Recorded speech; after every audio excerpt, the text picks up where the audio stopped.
morning on the Jeff Johnson got 3 things you need to know right here. Rick's about the morning show. Jeff. Hey, what's up, y'all? Good morning. Hey, good morning, Jeff. What up, Jeffrey? Yes. Jeff, I know you got a lot today because there's a lot going on. It's a whole lot going on. I'm not even sure where to start, but I know that this Iran piece is going to continue on and on and on. For those that think that a stand down means that this is over, that is not the case. We saw that after attacking and killing an Iran general, that Iran attacked back. Many people have been made aware that they attempted not to kill any U.S. Soldiers in their attack. But, Rick, there's so many people that don't believe this is over, that while this missile attack may have been a diplomatic or a national response, that there are going to be further attacks that happen through those that support the Iran government. And so it's going to be interesting. I think that Trump has been urged to be calm in this. But you and I both know that what's happening behind the scenes is a whole other piece. Rand Paul was one of several senators that was upset yesterday when they came out of a briefing where the president was describing why he did the attack. And not only did they not have all their questions answered, they were essentially told not to ask any more questions or challenge him further, and just go along with what was said. I don't know the last time we saw more than one Republican publicly be angry with Trump about not receiving information, about there being misinformation. And as a result, this is going to be interesting, Rick, that, it's because it reeks of the weapons of mass destruction memories in the public's memory of us being told we were going to war for a reason and there not being a reason for us to go. So this will be really interesting to see what happens next, and the implications, in my mind, this isn't any less serious because it seems like there's a stand down. It just means that we're going to have to wait and see what happens. The second thing that I want to talk about is there is a movement going on to raise awareness about a prison in Mississippi where 5 prisoners have died in 10 days. Yeah. This is crazy. This is the Parchman prison in Mississippi. And Walter Gates, Gregory Emery, Roosevelt Holloman, Dolores Howe, and Terrence Dobbins have all died since December 29th. And what's crazy about this, Rick, is that prison officials are attempting to blame this on gang violence. And there have been several reports, one, even from the Mississippi Department of Health, that conditions in these Mississippi prisons have not improved over a decade.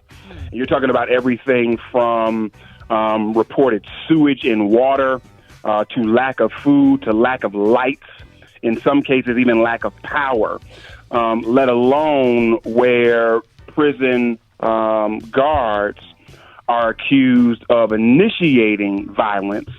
And then as instability happens, they blame the ultimate violence on prisoners. And so, one, for this number of prisoners to die in this short amount of time in one prison requires a whole nother level of investigation. Two, we clearly understand that prisons in the United States are often, if not always, under-resourced. The prisoners are not given the things that they need. And I think the worst part, Rick, and sometimes it has to be blamed on us, is that we just let our brothers and sisters get locked up and forget. And so the people that say prisoners, why should prisoners have all the things that they need? Because they're humans. And the fact that they're behind bars means they're paying their debt to society. You don't treat someone inhumane in the process of them paying that debt to society. That's not what the law says. And so I hope that you all will pay attention to this. If you're interested in more information, you can go to the IG page Until Freedom. That's Until Freedom to find out more. Follow what you can do. They're raising some money. There's some protests that are going on. But it's one of the most accurate social media sites that I saw that'll give you information on what's happening in the prison there. Last but not least, as I get out of here, I think, Rick, listen, we are in a time when everything that we do has repercussions. And it's interesting. I'm looking at this. There's this Japanese billionaire that decided to give away more than $9 million to 1,000 people on Twitter. Wow. To see if it improves their happiness. Now, you heard me right. All they had to do to get it was retweet him. This is an online shopping mogul, Yusaka Mwezawa. Right. I hope I pronounced that right. He's divvying up what amounts to 1 billion yen among the Twitter users. And in an announcement on YouTube, he called it a contest, a serious social trial to see what impact 1 million yen would have on a person's life. Now, all of us can tell you right now, we already know what that experiment looks like. If you nuts broke, you nuts with money. Right. And no amount of money is going to make you happier. No amount of money is going to fill up what's empty.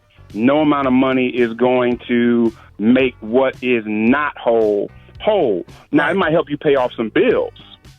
And that's fantastic, but it's so interesting for him in what is clearly a publicity stunt to even pretend that 1 million yen, which translates to a little over $91,000, is going to change people's lives in a way that is going to make them happy if they're not happy. Right.